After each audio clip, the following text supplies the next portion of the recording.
Olá, muito boa tarde. No Sem Censura de hoje, nós vamos falar sobre a tal festa de vestibulandos chamada E Se Nada Der Certo. Mas vamos falar também de teatro, de danças urbanas. E os nossos convidados são Edwin Luiz, que é ator e que está chegando. O Edwin está completando 45 anos de carreira, está em cartaz com a peça Alaí sobre um fotógrafo. Já já ele está chegando, a gente vai conversar com ele. Nós estamos também com Miguel Coker, que é produtor do Rio H2K, que é o Festival Internacional de Danças Urbanas e que está entrando em cartaz aqui no Rio. Prazer em tê-lo aqui, Miguel. Obrigado. Estou louca para saber o que quer dizer exatamente H2K. Olha só, estamos com Simone Strobel, que é diretora e atriz, mas agora ela vai estar aqui porque ela está dirigindo o espetáculo Ensaios Radioativos no Teatro Miguel Falabella. Estou interessadíssima em falar com você sobre uma coisa que eu vi na internet a respeito do Moacir André, que é o responsável pelo texto. Hoje a gente conversa. E estamos com Ana Paula Lisboa, que é escritora e que vai falar conosco sobre a polêmica da festa E Se Nada Der Certo, Eu Viro, que foi lá numa escola do Rio Grande do Sul, tá? Nosso produtor de web, Bruno Barros, vai explicar para vocês em detalhes como participar do programa de hoje. Então, Bruno. E aí, Vera, boa tarde. Uma boa tarde especial hoje, sabe por quê? É? Sexta-feira. Yes. Muito boa tarde para você que está em casa e quer participar do Sem Censura. Chegou a hora, corre lá, manda sua mensagem aqui pra gente. Usa a hashtag Sem Censura, ela cai aqui, eu passo para eles. É simples assim, vai ficar bom. Maravilha. Mas antes da gente começar o programa, que tem esses assuntos mais graves, tem assuntos ótimos e tudo, vamos começar muito por cima. Vou pedir para o Miguel convidar um bailarino, que é o Hélio Cavalcante. O Hélio dança o quê? Faz o quê? Como é que ele vai participar do festival? O Elinho, ele é um bailarino, assim, completo, assim. Ele é um bailarino com muita energia mesmo, assim. Energia com letras maiúsculas, assim. E ele dança, ele é um especialista em break dance, mas ele, hoje em dia, é um cara completo, dança um pouco de tudo. E é um cara que tá aí... Ele começou cedo? Porque bailarino é complicado, tem que começar cedo. Sim, e ele tem um diferencial muito bacana. Ele tem uma família que apoia, uma mãe incrível, que tá em todas as apresentações tá que aqui ele hoje faz. também. Não tá aqui, mas eu acho que ela tá. Que ela deve estar assistindo com certeza. E isso é muito importante, né? Até porque, né, dança, viver de dança, aquela coisa, né? Sim, viver de dança. E o Hélio tem uma trajetória aí de vários grupos que ele dançou. Hoje ele faz um trabalho social incrível, junto com o RH2K, ele dá aula num projeto social que a gente criou no centro da cidade, no centro Kalush Gulbenkian, que tem 60 alunos. Maravilha. Vamos mostrar Criança, então, Hélio, em vez da gente ficar falando dele? Claro. Joga um som aí, Hélio. maestro, e vamos mostrar Hélio Cavalcante dançando. Helinho, tudo é seu.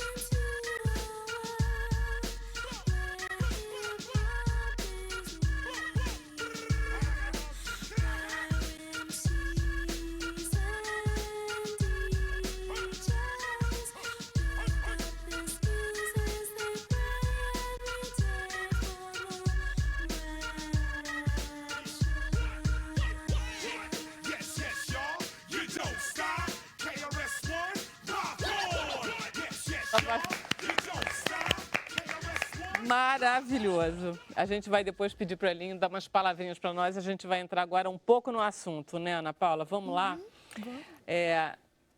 Você escreveu uma crônica anteontem ou ontem no jornal O Globo a respeito desse assunto. O que aconteceu? Eu, inclusive, separei uma notícia que diz assim: no último dia, 17 de maio, uma festa do terceiro ano do ensino médio do Instituto de Educação Nova Hamburgo propôs aos alunos que estavam se preparando para o vestibular que participassem de uma atividade chamada Se Nada Der Certo. O objetivo da atividade, segundo o colégio, era trabalhar o cenário de não aprovação no vestibular, despertando nos alunos a proatividade de lidar melhor com essa fase. Os alunos todos se fantasiaram. De que mesmo, Ana Paula? Resumindo, eles se fantasiaram de trabalhadores, né? De atendente de McDonald's, de gari. Entregador de jornal, empregada doméstica, vendedor ambulante também tinha bastante. A gente tem até as fotos. Vamos dar uma olhada, porque a gente não vai poder reconhecer os alunos, então a gente pode ver as fotos.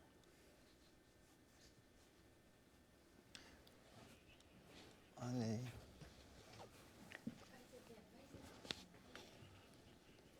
Você quer comentar, Ana Paula?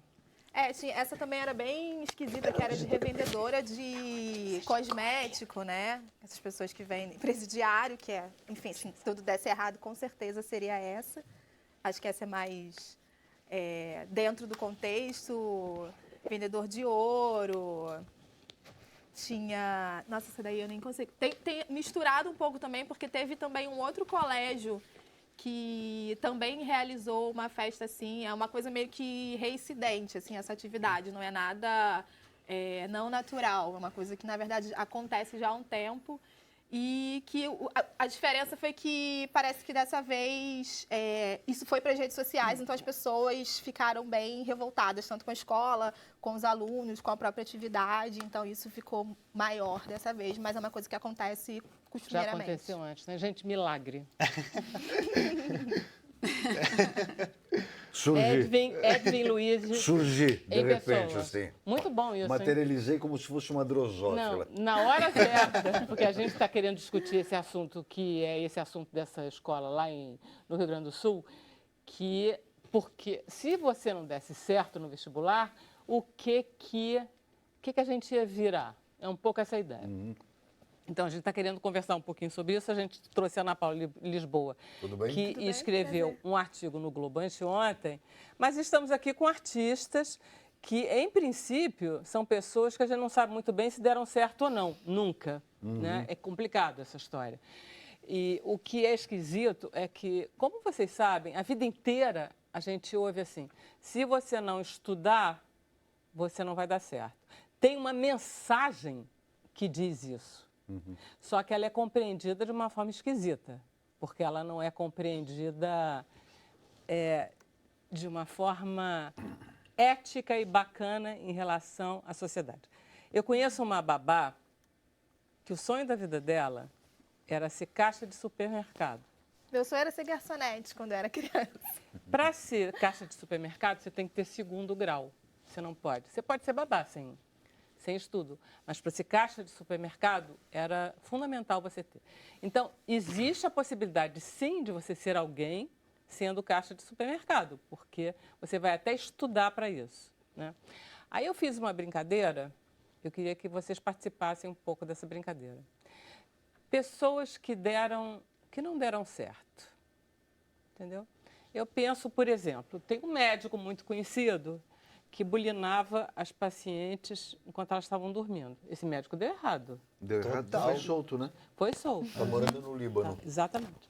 Tem um jornalista, eu estou falando tudo de gente formada, tem um jornalista que atirou na namorada pelas costas. Também conheço. Né?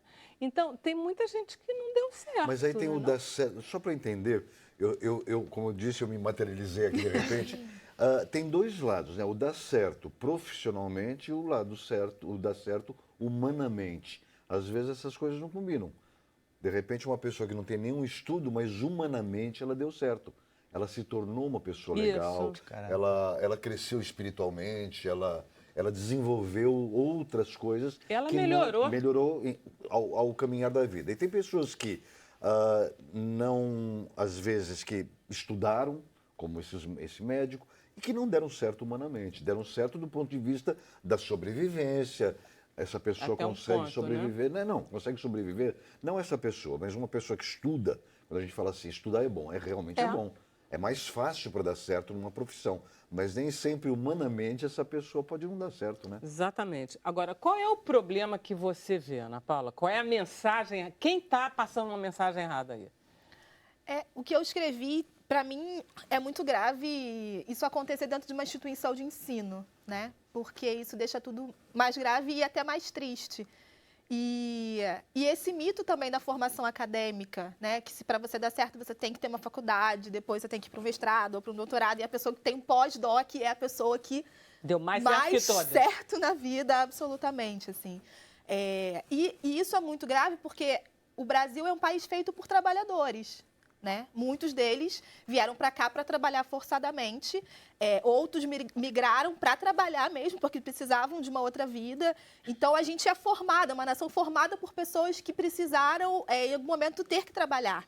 E aí, quando você coloca esse trabalho, que é um trabalho braçal, né? Pode-se dizer assim, que não é um trabalho intelectual, como um trabalho menor ou como não dar certo, isso é muito grave, porque isso faz com que você não dê o bom dia para o porteiro, isso faz com que você não agradeça um motorista, ou um motorista de ônibus, ou um motorista de Uber, motorista de táxi, isso faz com que você se sinta superior a algumas outras pessoas, porque você tem uma formação diferente ou maior. Além do que, você não valoriza profissões das quais você depende Exatamente. profundamente. Quer dizer, você não valorizar o trabalho de um gari, eu quero ver. Vai lá varrer na rua, entendeu? Vai lá recolher o lixo. Não, e dentro da própria escola. A escola é feita por merendeiras, por serventes, por pessoas, e aquelas pessoas estavam fantasiadas. Então, eu fico pensando... A minha avó, por exemplo, foi merendeira. Minha bisavó e minha avó. Então, eu fico pensando, se a minha avó trabalhasse numa escola em que tivesse um aluno fantasiado de merendeira, dizendo que aquilo não dar certo, e ela assistindo aquilo, para mim, seria horripilante, no mínimo, sabe? Então, não pensar as pessoas que formam a própria escola, essa instituição de ensino, como não dar certo, para mim isso é muito... 20% dos trabalhadores no Brasil é de empregos domésticos. E isso é um problema no Brasil, porque você acaba mantendo uma estrutura um pouco escravocrata, porque são pessoas subpagas e subvalorizadas no trabalho. O trabalho é sempre mal visto. É um trabalho mal visto, quer dizer, você ser empregada doméstica é mal visto, entendeu? Sim. Por todo mundo. Eu coloquei isso também, porque alguns comentários nas matérias e nas próprias redes sociais falavam disso assim: ah, vocês estão falando isso, mas quero ver vocês, então, sendo empregada doméstica. Quero ver vocês, então, sendo gari. Ninguém quer ser isso. É que vocês ficam reclamando. Mas o que eu coloquei é que é claro que tem trabalhos que as pessoas não querem ser. Mas não é que elas não queiram ser porque elas não podem querer não ser isso, não porque isso não é dar certo, mas é porque elas querem uma formação melhor, porque elas querem receber mais. Então, o errado está entre esses trabalhadores domésticos receberem tão mal, terem uma formação tão ruim. Então, é isso que tem que ser pensado, e não que essas pessoas são pessoas que dão errado. Exatamente. Eu pertenço a uma época que vi, você também, Edwin, a gente viu concurso para garis. Filas e filas e filas de pessoas, porque ser gari no Rio de Janeiro significa você ter um emprego público, você passa concurso e você tem um emprego estável, fixo, com todos os direitos, coisa que nesse país não existe. Né? A gente tem muita dificuldade de ter empregos plenos, entendeu? Sabe uma coisa também que eu queria falar? Porque eu acho que isso é uma coisa muito brasileira também, de menosprezar essas profissões. Porque nos Estados Unidos, os jovens, eles com 16 anos, eles vão trabalhar como atendente e acham o máximo, enfim, de família boa, assim. Eles vão trabalhar, enfim, levar a vida deles. Aqui eu acho que a gente tem um preconceito um pouco maior com essas profissões braçais. Eu falo que eu queria ser garçonete porque eu via vários filmes americanos, tinha aquelas garçonetes que andavam de patins pelo salão. E eu achava aquilo lindo. Não, e todos... Eu estava pensando a mesma coisa que você quando você foi falar. Que a gente vê muito filme americano, justamente, e você percebe que uma classe média ou até rica, os filhos trabalham, sobretudo durante as férias, vão cortar grama, vão ser atendentes, vão fazer babysitter. Aqui tem uma vergonha, normalmente as pessoas têm uma vergonha de ter empregos que não são bem colocados. E fora que as pessoas que precisam viver nos Estados Unidos, que é onde a gente vê mais filme, eles conseguem ter carro, casa, passeio, fazem absolutamente tudo que uma classe média faz, tendo um emprego que no Brasil seria considerado vergonhoso, né? Claro, o Brasil paga mal todos os empregos mecânicos, manuais, entendeu? Quando você vê em Europa e Estados Unidos, você tem menos marceneiros e aí o marceneiro ganha bem pra caramba, entendeu? Mas isso são problemas do emprego no Brasil, que tem pouca gente especializada. Simone, você queria falar um pouquinho? Não, eu ia falar justamente isso, a relação, acho que a nossa sociedade, né, deturpou essa relação, a ideia do que é ser feliz, do que é ser bem-sucedido. Né? Porque fica muito vinculado a um status profissional. Isso. E não necessariamente a felicidade, né? E a realização de um ser está ligado exatamente ao sucesso em si profissional. É claro que isso é um elemento importante na vida da pessoa, você ser bem-sucedido profissionalmente, ser realizado naquilo que você faz, né? No seu empreendimento. Mas eu acho que tem um conceito mesmo, né, do que é ter sucesso. Ter sucesso é como se a gente tivesse que seguir um modelo, né? E a gente vê muito isso na nossa profissão também, né, Edmund? O que é ter sucesso? O que é ser bem-sucedido? É necessariamente estar vinculado totalmente a um trabalho mercadológico, estar bombando, como se diz na mídia, o tempo inteiro, né? São tantos projetos que envolvem, né, o fazer, o exercício. Ganhar dinheiro mais do que ser feliz, Exatamente. inclusive, né? Parece que essa escola, e eu não estou querendo nem demonizar a escola, porque é mais assustador do que simplesmente a escola, porque passou pelos pais, passou pelos professores todos, passou pela mídia, passou pela imprensa e foi passando. Se, de repente, na internet, essas fotos não tivessem bombado com críticas, estava lá. Entendeu? Certo. Normal, todas as escolas fazendo essas festas. Se não der certo, eu vou virar, sei lá, gari. Entendeu? Agora, eu acho que isso está muito relacionado a a origem da direção da escola, dos professores da escola e dos próprios pais também. Porque, por exemplo, se eu sou educadora, se eu trabalho numa escola assim, eu nunca ia deixar isso passar. Porque a minha avó foi merendeira. Então, quando você só reproduz... Parece que o lema da escola é nós queremos formar líderes. Mas... Que líderes seriam exatamente, porque não é formar pessoas. Que tipo de ser humano? Nós temos que querer formar pessoas. E eu vejo um problema também, falando sobre escola, essa questão da deteriorização do ensino público fundamental. Isso é um grande problema, né? Porque o ensino particular, ele se proliferando, ele crescendo, ele separa as crianças, os jovens, em classes financeiras. Né? Eu vou estudar num colégio onde a minha mãe possa pagar aquele valor e aí eu vou estudar com alguém famílias que possam pagar aquele valor. Então vai criando castas na sociedade geracionalmente, né? E não vai misturando a sociedade. Que os colégios públicos, eles promovem isso. Aqui ninguém precisa ser rico ou pobre. Aqui é público e é bom.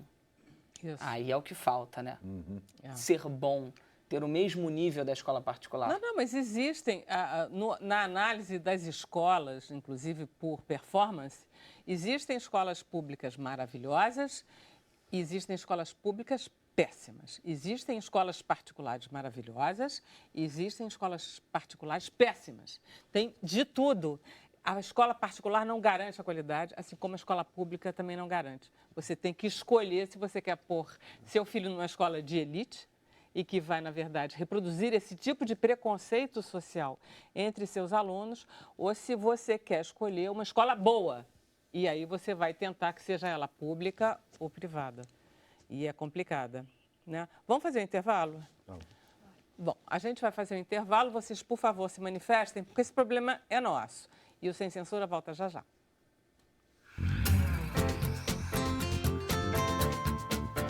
Olá, o Sem Censura hoje está falando de educação, de teatro, do Festival de Dança de Rua. E deixa eu passar... Bruno, temos perguntas, comentários? Eu tenho 3 comentários aqui que eu separei. A internet está participando muito desse tema, o pessoal está gostando. O Agnaldo Fátima Valério, ele diz: eu não tive como estudar, mas eu dei super certo. A Marta Fernandes também diz que deu certo e ela fala: eu sou a melhor empregada doméstica do Rio. Minhas patroas sabem disso. E a Lucélia Santos da Silva, ela fala: verdade, eu sou empregada doméstica e existem muitos preconceitos, que a gente estava falando da questão do preconceito que envolve essas profissões, né? É isso mesmo. Bom, vamos ver agora as novidades culturais do país inteiro na agenda cultural que vem lá de Brasília. Olá!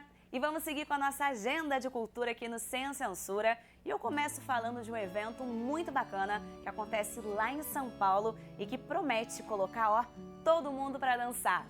Mas só depois de comer uma boa feijoada. Levanta, que hoje o dia canta. É o projeto Feijuca Fogaréu, inspirado no disco Fogaréu, da cantora Renata Jambeiro. Ela promete uma roda de samba diferente, mesclando samba de terreiro, coco, samba afro, ciranda, maracatu e outros ritmos genuinamente brasileiros. Neste e no próximo sábado. E hoje o dia canta, canta, canta, o dia canta.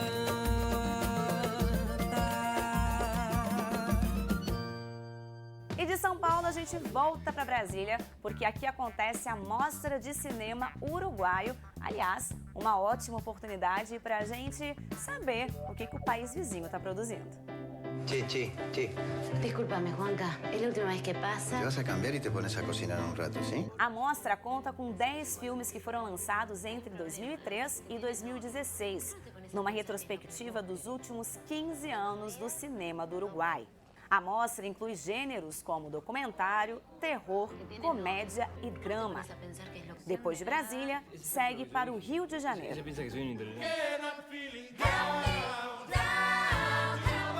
E por falar em Rio de Janeiro, está em cartaz o musical Beatles, num céu de diamantes. O espetáculo comemora 10 anos em cartaz e mais de 700 mil espectadores desde a estreia. No palco, 8 atores-cantores apresentam uma versão especial dos grandes clássicos dos gênios de Liverpool.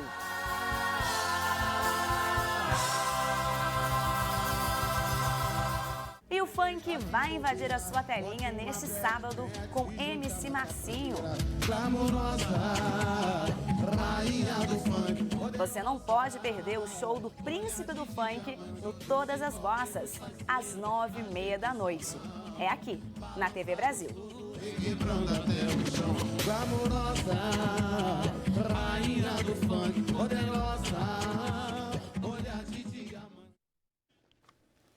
Muito bem. Eu sempre fico com Todas as Bossas. A MC Marcinho preenche as minhas noites perfeitamente. Olha só, vamos conversar com Edwin Luiz, que é ator e que está com um papel muito interessante, que é o papel de é uma peça de teatro. Vou deixar você contar, você vai contar melhor do que eu. Que não sei se eu sei contar direito, não. Porque, não, tenta. Na verdade, durante 2 meses eu mergulhei profundamente em decorar o texto. É muito longo o texto? Não, a peça em si não tem tanto tempo. É um monólogo? Não é um monólogo, mas é muito texto. Tá. Tem 1h10 no máximo. Os meninos têm fala? Os meninos falam, nós temos os diálogos. Bom, vamos lá, vamos lá. A peça chama Lair, que é a história de um fotógrafo carioca, muito conhecido em alguns meios mais acadêmicos. Fora do Brasil, ele é muito mais conhecido do que aqui, para variar. E foi um fotógrafo muito importante, porque ele foi um precursor da fotografia homoerótica, vamos chamar assim, aqui no Brasil. Ele fotografava garotos. Hoje ele nem poderia fazer esse trabalho, porque ele ia para a praia e ficava fotografando meio escondido. Os garotos que faziam ginástica, faziam as pranchas, o surf, ou então do apartamento onde ele morava, ele punha a câmera e fotografava. E sabe essas fotografias? Não sei se vocês conhecem as fotografias do Alair. Pouquíssimas pessoas conhecem. Não tenho vergonha de dizer que não conhecem, porque poucas pessoas conhecem o Alair. Agora, as fotos são mais ou menos lindas. Os homens que ele fotografa são deslumbrantes, com corpos lindos. E é uma coisa que a gente não tem, porque a gente tem muita fotografia de mulher bonita, de mulher de biquíni, de mulher na praia, de mulher nua, de mulher. De homem a gente tem muito pouco. É verdade. E ele, como ele tem esse encanto pelo corpo masculino... Ele era apaixonado quase religiosamente. Ele se encantava de uma tal forma, você não via nenhum tipo de perversão, nenhum tipo de coisa barata, deselegante. É a beleza do corpo masculino. Beleza, ele fica tanto que na peça eu faço um monólogo a respeito do Michelangelo e do Davi. Tem tudo a ver. Ele fala do que tudo é essencial naquela obra, né? É o olhar, é o braço, é a veia, é o girar do ombro. Enfim, ele é um apaixonado. E viraram fotografias deslumbrantes que a qualidade fotográfica, o que era raro, foi em 50 e pouco que ele começou. Mas nos anos 70 que ele ficou muito famoso com as fotografias da década de 60 e 70. 70, 80. A Ele é um época fotógrafo amador, não é? Era. Ele não é um fotógrafo profissional, ele começou do nada. ele é foi um indo. engenheiro, inclusive. Ele é não uma engenheiro, coisa- ele é filósofo, crítico de arte, se não me engano, até geógrafo ele era. Ele era né? mil Era um coisas. cara muito Um homem inteligentíssimo. É deslumbrante poder vivê-lo, sabe? Eu estou numa alegria infinita de poder dar voz, dar corpo a uma pessoa que quase ninguém conhece. E eu tenho o meu sonho é que pelo menos 100 pessoas, 100 que for, se interessarem pela obra do Alair, poder pesquisar um pouco mais, para dar um pouco de amplitude para esse homem que não conheceu a glória em vida, Nem a fama. não conheceu. As obras dele foram descobertas depois. Vai ter uma exposição do MoMA agora, porque que faz legal. 25 anos da morte dele, né? Então vai ter uma exposição no MoMA, está tendo algumas coisas pipocadas pelo mundo. Você Enfim, tem é um livros? cara- Existem Hã? livros com a obra dele? Ele próprio escreveu um livro do qual a peça, o Gustavo Pinheiro, ele mergulhou nessa obra dele, que chama Uma Nova Jornada Sentimental, que é uma obra que ele escreveu durante uma viagem. Ele escrevia só em inglês também. Nossa. É estranho, né? Ele fez uma viagem e descreve nesta peça os lugares por onde ele passou, mas são impressões diferentes de um turista. Eu mesmo já estive diante do Davi e jamais vi o que o ele Alair viu. vê. Ele fala sobre algumas coisas que eu falei, gente, eu fui lá. E como é que esse homem descreve de um jeito? Eu sou um esteta, eu também, Edwin, né? Eu sou um esteta, sou um ator, eu sou uma pessoa que tem Um nível cultural. um nível cultural. E esse homem vê coisas que eu não vi, da raiva. Fala, "Poxa, eu passei ao largo dessa obra e não vi como ele vê. Tem livros de fotografia dele? Tem, né? Isso Tem. Eu ia trazer, foi uma bobagem. Eu falei, eles devem ter. Foi uma pena, eu ia trazer um livro, não chega a ser um livro, mas tem fotos dele, tanto dos garotos, quanto tem foto de algumas outras coisas que ele fez. Ele fez fotos de teatro. Eu vi uma do Wilker e do Rubens Correia na... Arrabal? Como? Arrabal? Não, é o Arrabal, mas é Cemitério de o Automóveis. arquiteto Arquiteto. imperador da Síria. Isso. É uma coisa, você vê que tem uma genialidade a mais ali na foto, sabe? Tem fotos dos jardins do Burle Marx. Ele chegou a fazer outras coisas, mas o grande prazer dele era fotografar os garotos na praia de Ipanema. E são deslumbrantes. E são deslumbrantes, realmente. são muito bonitos. São fotos muito deslumbrantes. bonitos. Espero que vocês não só vejam a minha peça, como também vocês Não, e eu gostei procurem disso que você falou, que não tem nas fotos nenhum tipo de perversão. Nada. É só... um olhar encantado. Quase que a maioria das fotos são rapazes de sunga na praia, mas ele chegou a fazer alguns nus. Mas você também não vê nos nus essa perversão. Hoje, na época do nude, né, que tem tanto nude por aí, você vê a elegância do Alair diante de um corpo. No caso dele, o objeto de desejo dele era o homem. Então, como ele enxergava, e como ele captava, e como ele transmitia isso. É lindo. E agora conta a peça, como é que é? A peça ela é um retalho, porque assim, ele apresenta, o autor fez, uma passagem no livro Uma Nova Jornada Sentimental, então tem uns lugares onde ele vai, isso é em 83. Aí tem alguns diálogos, algumas cenas com o primeiro rapaz que ele se apaixonou, isso foi em 1954. O rapaz não tem nome, ele representa os primeiros amores do Alair, então tem uma história que permeia a nossa peça. Paralelamente, tem um rapaz de 92, que é o rapaz que é o último encantamento dele, que o acaba matando. Tá. E isso é feito por esses dois atores? Esses dois atores que fazem isso. Um é o André Rosa, que faz o de 92, e o o Rafael Sander, que faz o de 54. São dois rapazes muito bonitos, um deles, inclusive, fica nu, e as pessoas acham deslumbrante a figura dele. Ele faz Tem o Davi. o cartaz da peça? O cartaz não é da nossa peça. Tá. É uma fotografia do próprio Alair. Tá. E que é um rapaz... Bom, enfim, deixa eu só te falar uma coisa.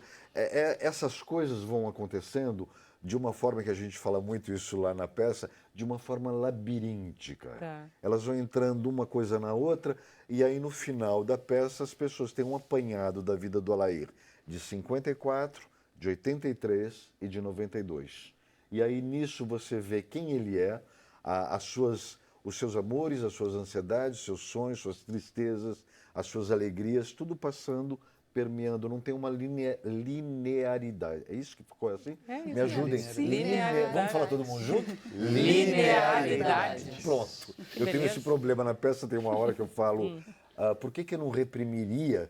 E às vezes, sem querer, eu falo assim, por que não reprimiria? eu troco algumas coisas. Muito bom.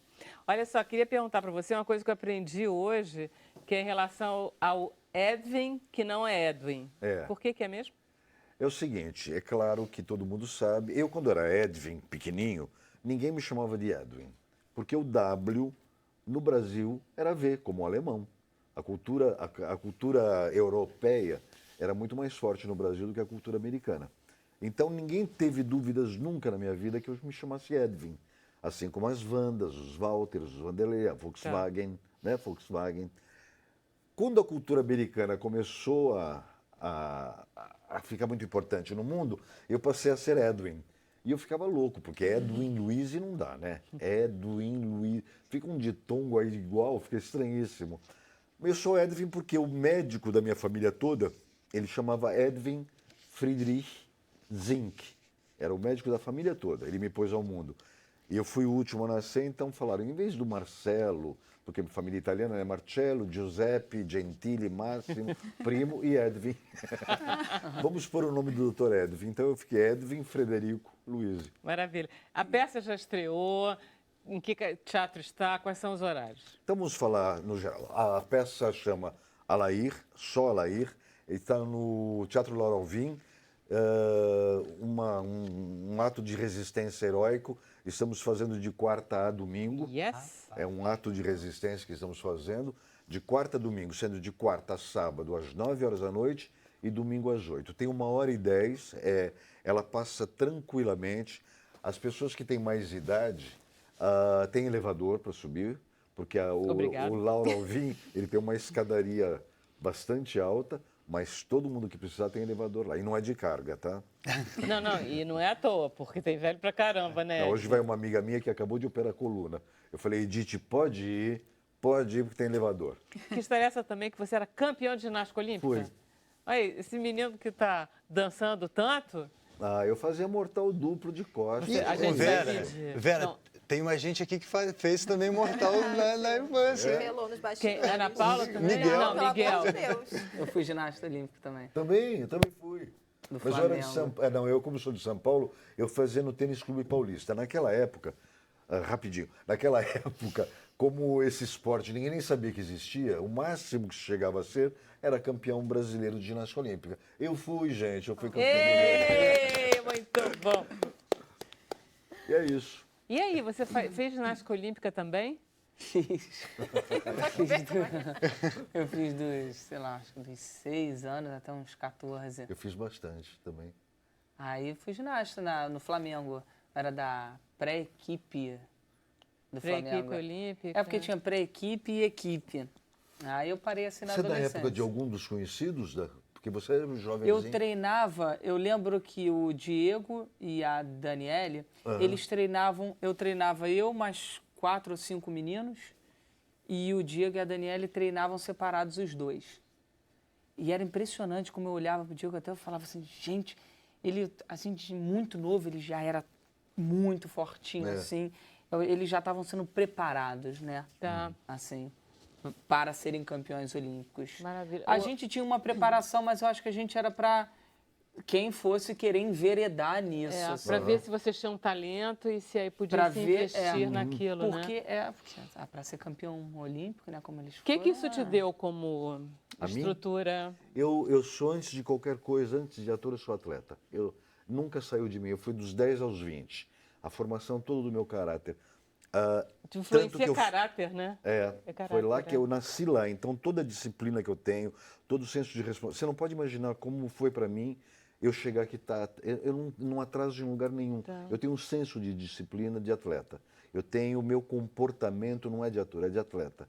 Eu sou estoico, sabe? Eu sou Você segura aquela a dor, pessoa. segura... E quando eu fiz algumas peças no passado, eu imprimia tanto vigor físico que eu não imaginava até um dia que eu falei, não, eu não estou fazendo um trabalho de ator aqui, eu estou fazendo um trabalho de atleta.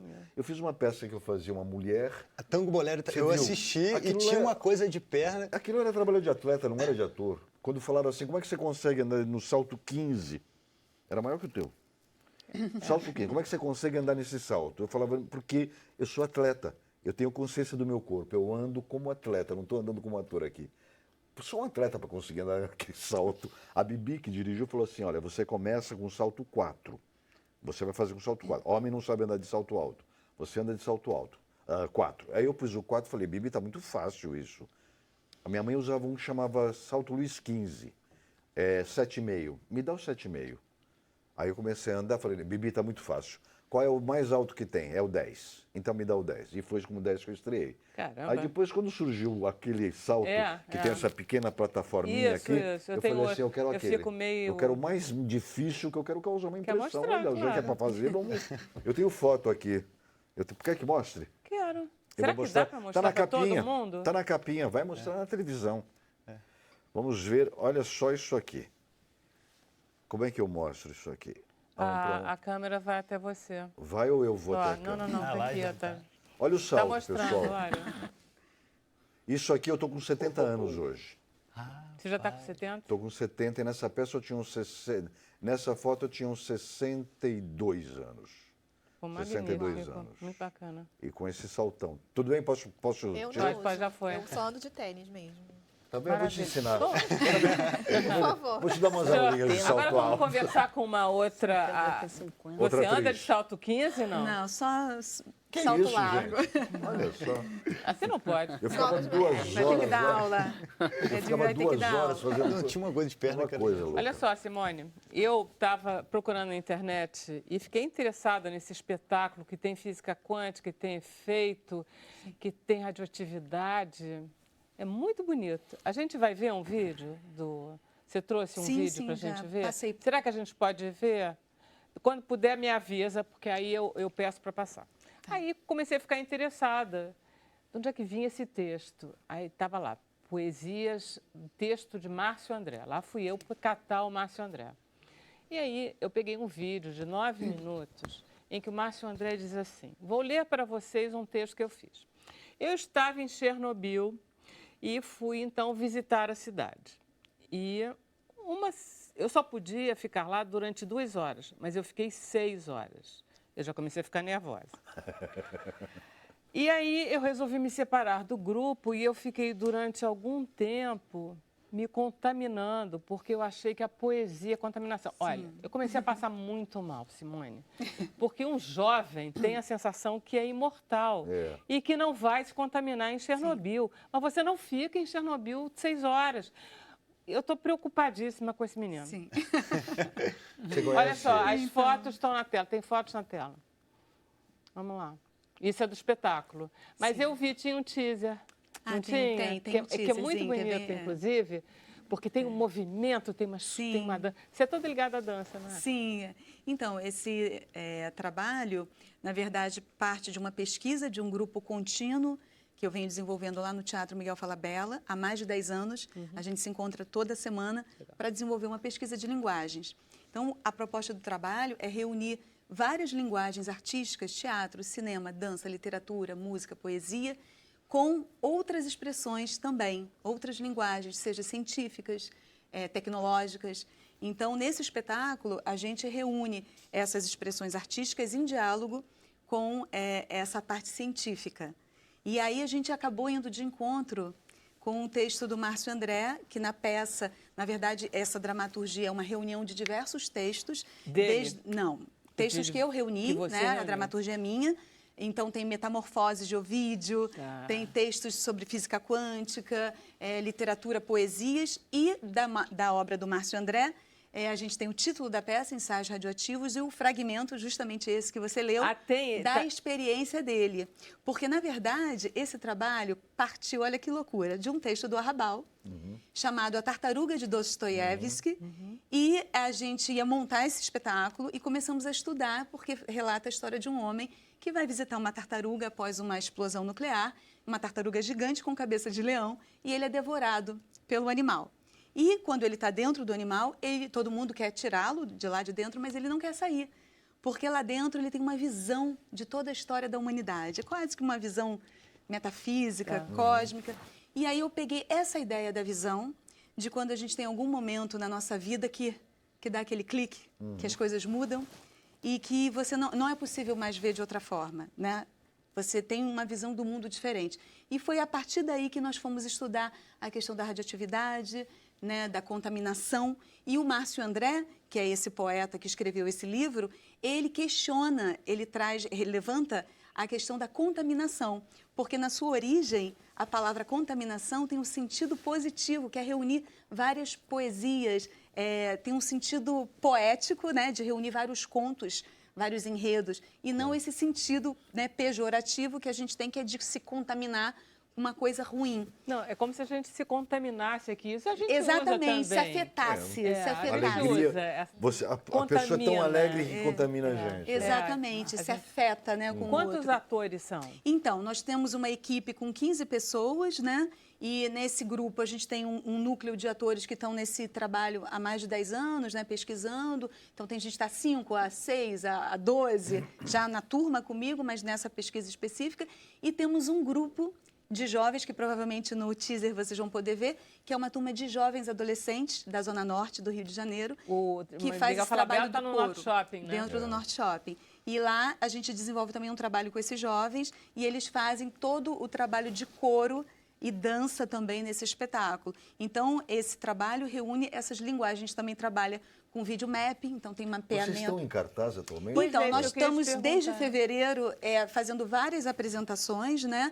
E agora, no dia 13, nós estamos encerrando esse ciclo de apresentações às 8 horas, lá no Teatro Miguel Falabella. Quer dizer, só tem até o dia 13 para assistir vocês. Até o dia 13 para assistir, mas a gente vai voltar. Claro. Então, Não, tem tudo que bem, acompanhar. mas quais são os teus horários? Às 8 horas, nesse dia 13 agora, que é terça-feira, 8 horas da noite. Então, que esse final de semana não tem. Esse final de semana, não. Então, terça-feira é dia 13, a gente vai fazer essa então esperar apresentação, pra próxima. até para comemorar os 10 anos dessa experiência dele em Chernobyl.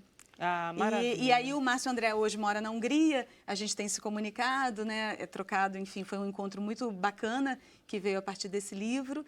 E vamos ver, ele está louco para assistir também, vamos ver se a gente volta aí com a peça. Aí você dá notícias do segundo dele. Cineste, com certeza. Nós vamos chamar mais um intervalo na volta, vai ser o último bloco sem censura, mas a gente volta, com certeza.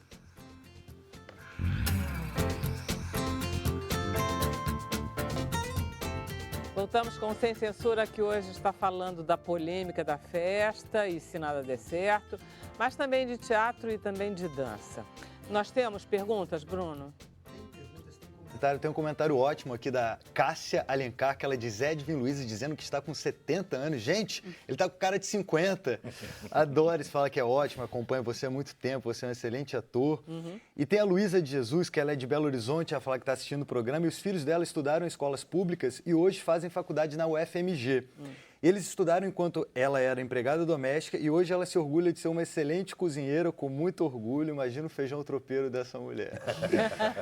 E aí tem uma pergunta da Patrícia, que ela faz uma provocação pra gente, uma forma de pergunta, que ela fala: começamos a semana com a notícia do Se Nada Der Certo. E terminamos com outra. Numa escola em Salvador, alguns alunos vestiram como membros do grupo racista Ku Klux Klan. Isso. Ku Klux Tudo Klan. é muito simbólico, ainda mais dentro de uma escola. O que os educadores estão deixando de passar? O que você acha, Ana Paula? Pergunta pesada. Eu acho que... Salvador não é exatamente uma cidade pesadamente racista. A gente não tem essa sensação. Eu acho que o Brasil Mas o é Brasil pesadamente todo racista. é muito pesadamente racista. Tem razão. Estou dizendo não besteira. adianta. Eu acho que crucificar os educadores e os professores também é muito complexo, né?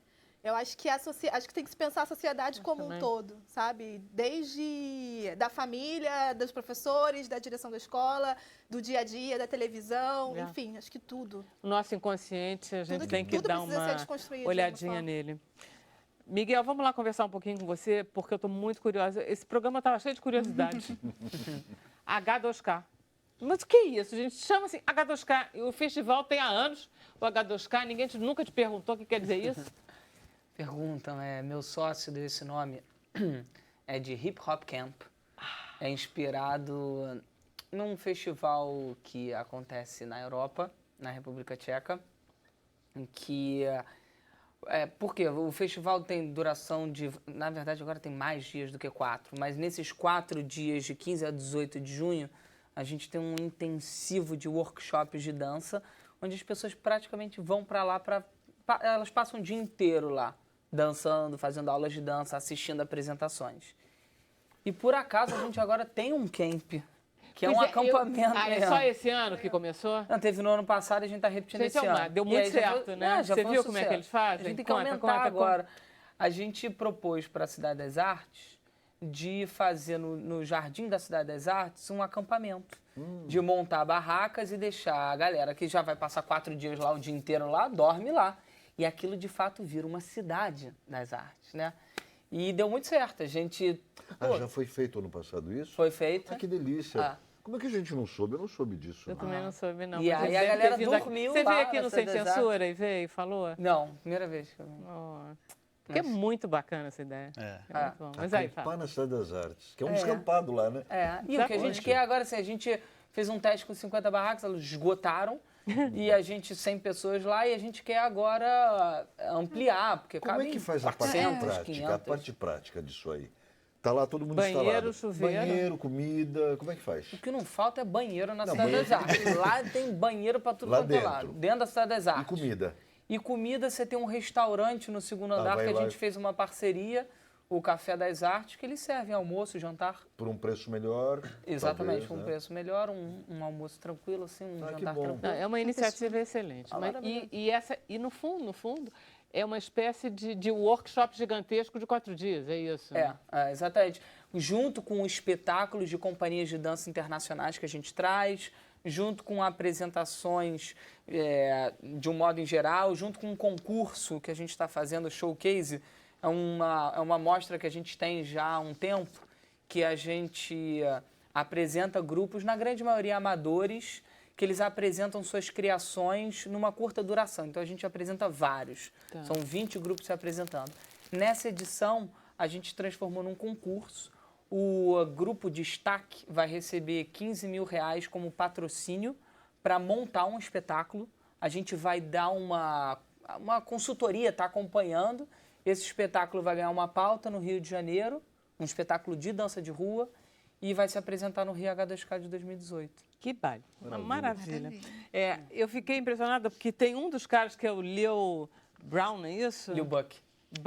Lil Buck, que tinha feito aquela performance que a gente conhecia pela internet da morte do cisne. Ai, que lindo aquilo. Pois é, ele está aqui. Ele está aqui como? Ele está nesse festival. O que é aquilo? Aquele Gente, eu choro Não, e cada você vez que eu precisa vejo ver aquilo as lá. últimas coisas que ele faz, aquele é melhor que o ainda. menino, que ele vai num programa de televisão que caçou um pouquinho dele, é esse? Isso? Não, mas é um outro. O Spike Jonze, aquele diretor de cinema, ele juntou o violoncelista Yo-Yo Ma junto com o Lil Buck, e aí ele propôs de dançar com o estilo que ele tem de dança, o joking, que é um estilo muito... Nossa, não sei nem como dizer, assim, é muito suave, ou seja, lembra um clássico, mas tem o waving, aquela coisa assim, Mas você viu, da dança de rua. quando o Hélio dançou, ele também não fez barulho. Ele tem essa Sim. característica do dançarino que não faz barulho. Ele não, Não pisar forte, né? Ele tem a E ele vai, preocupação com a leveza. ele vai pra ponta, o Lil Buck, direto, assim, e roda na ponta, e aí com o Yo-Yo Ma tocando. Então, tocando uma música Lago dos Cisnes. E isso vai de encontro com o que a gente pensa no festival, que é promover a evolução do pensamento diante da dança de rua, né? E das técnicas de dança de rua, quebrar paradigmas do tipo, a dança de rua é aquele estilo que todo mundo conhece. Não, a gente quer chocar. Então, na abertura, as pessoas vão chegar lá e vai ter um cara fazendo uma performance com um contrabaixista tocando uma música clássica e o cara dançando dança de rua. Como assim, Eu estava né? Então, vendo, tem break, tem locking, tem popping, tem dance hall, tem passinho, tem stepping, tem hip hop, tem sapateado, tem até jongo. A gente está abrindo... Isso é muito legal do festival, porque é o maior festival do Brasil. Enfim, eu tenho uns amigos que já participaram. E quando vocês abriram para o Passinho, acho que tem uns 2 anos, né? Foi muito legal isso, assim, de pensar a dança de rua brasileira, sabe? Para além da dança de rua americana, europeia e tal. E agora jongo... É porque eu fiz dança popular muitos anos, aí eu tô... Agora, felizona. eu sendo público, o que eu faço? eu posso a hora que eu quero, na minha cabeça é assim, A meio um programação, happening né? que está acontecendo toda hora. Eu me meto lá 10 horas da manhã, posso ficar até às Com a 8. sua barraca? Fala rápido, Miguel, porque vou ter 2 minutos só para depois A sair programação dançando. está toda no site. A gente tem tá legal. aulas de dança começando mais ou menos 9, 10 da manhã e indo até 8 da noite. E depois a gente tem atrações noturnas, que são os espetáculos, que é o showcase, esse concurso que vai patrocinar um grupo. A TV Brasil vai transmitir o final. A TV Brasil transmite a nossa competição de batalhas de dança, que é o Rio H2K Battles, que a gente criou Tem um muita ranking coisa. nacional. São 6 modalidades, você falou as modalidades, e os bailarinos vão eles batalham. Isso é uma coisa tradicional, assim, dentro da dança de rua, que é uma batalha que, na verdade, não é competição, assim, mas não é, né? Todo mundo é amigo, mas todo mundo quer se destacar, né? Então, enfim, É uma um boa lado muito briga, né? legal. É uma boa briga, repentista, né? exatamente. É uma boa briga. Exatamente. Olha só, agora o que o Elinho vai dançar? Hélio Cavalcante, nosso dançarino de hoje. Arrebenta, Hélio. Ele Vamos lá, improvisa o som, qualquer põe coisa. o som aí. André, põe o som. Peraí, desculpe, né? Desculpe, Hélio, eu vou ter que me... Eu tenho teatro à noite, você não vai me dar um chute não, né? Olha só, deixa eu agradecer muito aos nossos convidados Obrigado. que vieram ao programa hoje. Muito obrigado. Participaram dessa polêmica, tiveram a paciência de discutir conosco, a vocês que nos acompanharam de casa. Assista agora na TV o programa Cenário Econômico Adalberto Piotto. Tem todas as bossas, vocês sabem, né? Hoje, às 10 de amanhã. A gente vai escorregar levemente para o Facebook, aí se vocês quiserem, fiquem conosco, tá? O programa volta segunda-feira, às 5 da tarde. Agora vamos com o Elinho, para a gente ver o que temos na rua. Pode... Som!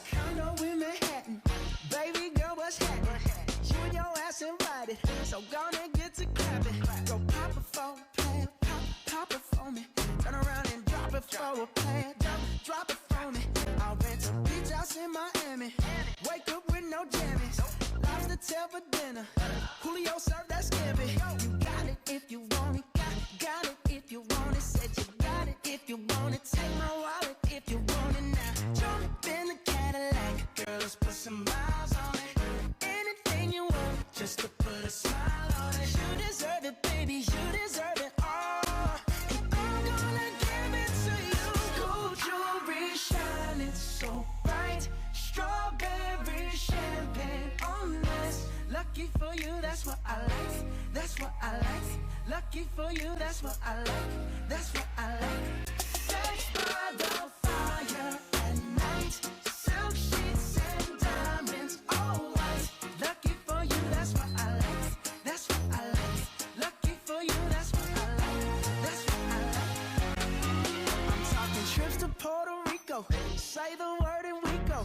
You can be my flica, girl, I'll be a flico, mamacita. I would never make a promise that I can't keep. I promise that your smile ain't gonna never leave.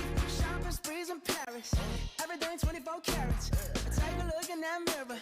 Now tell me who's the fairest. Is it you? Is it you? Is it me? Is it me? Say it's us, say it's us, and I'll agree, baby.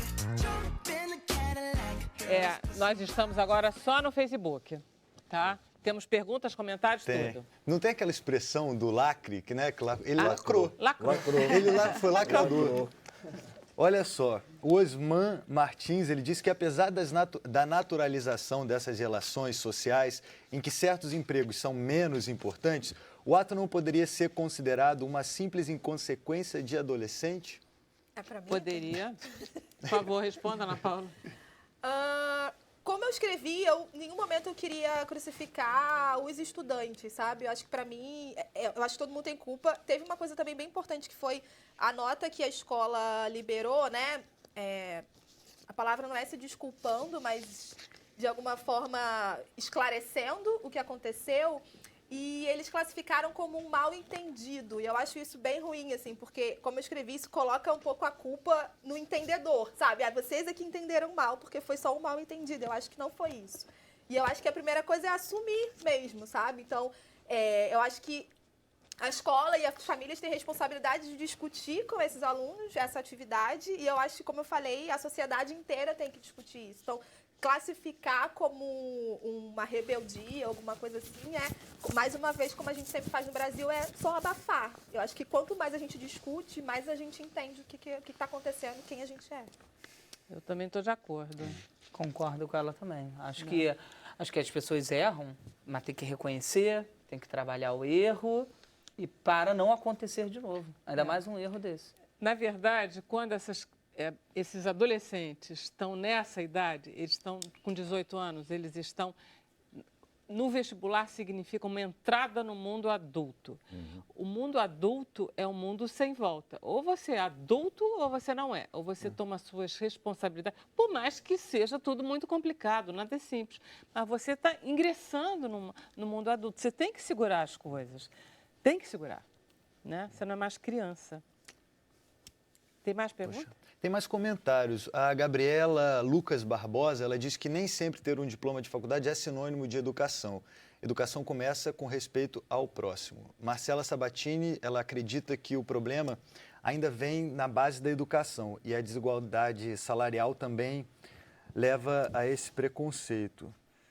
É verdade, né? São profissões mal pagas mesmo. Né? Eu acho que essa coisa da desigualdade salarial tem muito a ver com essa herança escravocrata, porque a partir do momento em que as pessoas estavam acostumadas a terem quem cuidasse do filho delas, varresse a casa delas, cortasse a grama, fizesse tudo, sem que elas tivessem que pagar por isso, a partir do momento em que elas tiveram que pagar e elas não estavam acostumadas, elas queriam pagar o mínimo possível. Claro. E as pessoas, obviamente, estavam saindo de uma situação de escravidão que também não foram colocadas a poder criar habilidades ou, enfim, serem né? Enfim, colocadas como seres humanos, no mínimo. Isso. Então, isso vem até hoje. As pessoas não têm qualificação, então elas são mal pagas e isso vai se repetindo. Eu me lembro que teve um especialista de trabalho que dizia que na Europa, por exemplo, como é que você equaliza um pouco os salários, né? Por exemplo, de repente você tem empregos muito pouco interessantes para uma elite muito habituada a ter diplomas universitários, por exemplo, na Suíça, tá? Ninguém quer ser lixeiro, ninguém quer fazer um tipo de trabalho. Então, qual é a forma que a sociedade suíça tem? Ela eleva esses salários, ela põe lá em cima, porque aí pelo salário você conquista pessoas que queiram trabalhar. E então, de repente, você tem salários de profissões que são menos valorizados, muito altos, que vão ficar muito parecidos com salários muito valorizados, como professores, doutores, não sei o quê. E aí você estabelece, mal ou bem, uma igualdade maior do que aqui. Sim. E as pessoas estão mais preparadas. Mas isso é um país como a Suíça, porque tem outros países que importam pessoas do leste europeu. Para trabalhar. Às vezes tem médicos trabalhando na construção civil em Portugal. Como eu já vi em Portugal e Espanha, vários eslavos, vários sérvios trabalhando. Tem uma migração, a imigração como foi no Brasil pesada. em 1900, que vieram os italianos, né, os japoneses, pelo dinheiro também, mas não é para melhorar a condição do outro. Mas acaba melhorando a condição de vida dos filhos, por exemplo. Dos filhos, sim. E aí você consegue estabelecer. Como é no Brasil, que a gente conseguiu ter as primeiras entradas na universidade. Tem um comentário ótimo aqui da Fernanda Gonzaga, que ela fala, gente, dar certo é muito relativo. Eu queria dançar como o Hélio e não dei certo. Sou funcionária pública e muita inveja de quem dança assim. É verdade. Não é só ela, viu? Por favor, Hélio. A Ana Roseli Schneider da Assunção, ela fala, nossos seres cada vez mais desprovidos de respeito pelo outro. Não basta preconceito com raça, cor, religião, agora tem isso. É engraçado, né? Porque, na verdade, a internet que a gente fica demonizando tantas vezes, ela tem um lado muito positivo, porque foi, na verdade... Adoro. A gente teve acesso a isso por conta da internet. Né? Tem um comentário interessante da Leila aqui também, que ela fala, a gente estava falando dos Estados Unidos, né? Ela fala, a filha do Obama foi atendente sendo filha do presidente dos Estados Unidos. Olha a importância do valor humano. E não serve de nada ter um diploma nas mãos se não tiver o mais importante, que é a humanidade. Viralizou isso mundialmente, né? Que ela trabalhou como, acho que estagiária em Hollywood, alguma coisa assim. Então, o filho do David Beckham também trabalhou como garçom. Eles fazem isso. Normal, né? Cortam grama. A vida, né? Preparar, né? Mais alguma coisa? Por enquanto, não. Adoro. Olha só, você fez cinema? Você tem... Gente, vocês sabiam que ele é filho da Débora Coker? Sabia. Odeio tua mãe. De tanto que eu amo. Olha só, ele é filho da Débora... Olha só que Adoro interessante. E parece Evelyn. muito, né? Ele é filho da Débora Coker com um fotógrafo. Olha só como as coisas se... Então, por isso que eu fiz cinema. Ah, Porque a claro. fotografia em movimento. Esperto ele. E por isso que fez também a ginástica, não? E aí foi foi pra a- ginástica e ginástica também a street dance. Você dança? Não, não danço. Eu fui ginasta, fiz acrobacia no circo e caí na produção, comecei a produzir. Eu, quando estava no colégio, eu gostava muito de artes em geral, pelo contato que eu tinha dentro da minha casa, né? Contato com dança. Minha mãe não é só da dança, ela é do movimento em geral, né? Então, ela trabalhou muito com teatro, fazendo direção de movimentos lá, muito tempo. Então, fui muito influenciado por dança, teatro, pelo meu pai por fotografia, cinema também, porque meu pai era muito envolvido com cinema, muito envolvido com música. Desde pequeno, eu ouvi muito MPB. Meu pai, ele fez muita capa de disco. Fez 500 e poucas capas de Qual é a disco. tua idade? 30. 30? Cara de garotinho, né? Todos eles. No todos espetáculo eles. tem uma frase que diz: o universo dança sozinho. E que as coisas vão se encaixando. Verdade, que bonita essa frase. E também tem uma frase linda que todas as coisas guardam deuses. A gente está falando de sincronicidade. Eu fui aluna da Debinha. Débora. E ele era pequenininho. Você lembra dele? Dele acompanhando as aulas. Olha que loucura, a gente estava conversando ali fora. Antes da minha mãe ter acompanhado, ela dava aula de dança. E aí eu era muito Um pequena, grupo de não tinha atores. onde deixar, né? E aí eu sempre estava na casa do Minho. Eu tenho essas imagens só na cabeça, acho que eu tinha uns 5, 6 Todo anos mundo de E idade. eu Conhece falei pra você, ele né? assim, a sua mãe, a primeira aula que eu assisti, ela falou, junta todo mundo e vem correndo e se joga. Você Que vinha correndo do outro delícia. lado da sala e se jogava e todo mundo te segurava. Que legal. Então, uma sensação de liberdade, risco, que ficou guardada, assim, de, não, será que eu vou conseguir correr e me jogar? E também de cumplicidade, né? Tantas coisas, assim, que são trabalhadas através da dança, do movimento, né? A relação de grupo. Você fez sempre as duas coisas? Fiz sempre as duas coisas, sempre em dança e relação a teatro. dança e teatro. Esse espetáculo é muito dançado, é praticamente mais dançado do que falado. Mais coreografado, né? Mais partiturado, As vamos fotos dizer. são lindas. Ai, que bom, São obrigada. lindas as fotos. É muito interessante o espetáculo. Vocês, então, deram certo na escolha que vocês fizeram de vida? Você acha que se deu certo? Eu ainda estou escolhendo. Não, mentira, eu já escolhi. Ana Eu Paula, escolhi de quantos verdade as anos coisas. você tem? Eu acho que a gente... 29. Gente, aí, outra que parece 15. Se eu chegasse à conclusão que eu não dei certo hoje, O que você ia fazer, né? estaria muito infeliz. Eu acho que foi tudo bem. Agora, é engraçado quando você começa a tua vida com 20 e poucos anos, você não sabe no que você vai se tornar, né? Você daqui 50 anos, como será a tua vida? Que alívio que foi, porque eu me lembro quando eu escolhi ser ator, quando eu quis ser ator, o medo que eu tinha da profissão. Eu sabia que eu ia passar por muitos perrengues, com desemprego. Eu jamais imaginava fazer televisão. Não, além do que, na televisão ainda não era esse espécie Não, de sim. lugar maravilhoso que vai salvar todas as Não, carreiras, pelo contrário, né? pelo Não existia, contrário, né? havia um certo torcer de nariz. Preconceito, né? Preconceito, eu tive muito. Eu, quando vim fazer televisão, eu vim com uma vergonha, mas uma vergonha dos que os meus amigos vão falar de mim. Eu era um ator de teatro, né? A gente enche a boca para falar isso. Ator de teatro. Mas hoje eu vejo que, como foi boa a escolha, porque eu seria infeliz se eu não tivesse seguido esse meu caminho que era natural. Eu teria sido muito infeliz. Eu escolhi ser escritora com 15, 16 anos.